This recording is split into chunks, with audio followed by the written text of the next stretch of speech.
मोठ्या चष्मेवाल्यांबाबत मला बोलायचं नाही असं म्हणत भाजपचे आमदार सुरेश धस यांनी गुणरत्न सदावर्ते यांच्यावर निशाणा साधला।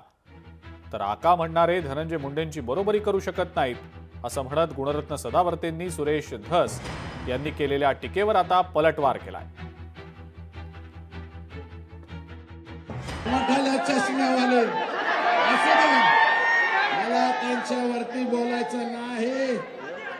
अरे माझं म्हणणं आहे राष्ट्रवादीतल्या त्या माझ्या मित्रांना, अरे ज्या नेत्याने बीडची वास्तुशांती केली, बीडचा बिहार नाही बीडचा काबुलिस्तान केला, हमास केला, हमास पेक्षा सुद्धा वेगळं वागणं नाही तुमचं।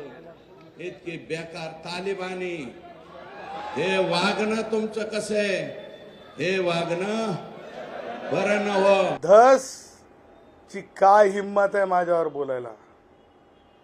धस तर शिक्षण काय कायद्यातली डॉक्टरेट आहे की समाजशास्त्रातली डायरेक्ट डॉक्टरेट आहे की राज्यशास्त्रातली डॉक्टरेट आहे? मी एक आहे, मी दोन वाला नाही आहे।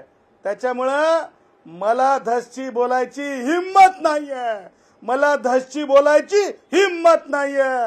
डंके की चोट पे बोलता हूँ, त्याचं नाव घेऊन बोलतो, त्याला चष्मा म्हणून बोलावं लागतंय क्योंकि वो सच्चाई से डरता है और मैं सच्चाई बोलता हूँ, डंके की चोट पे बोलता हूँ। लोकशाही मराठी ऐका, पहा, जागरूक रहा।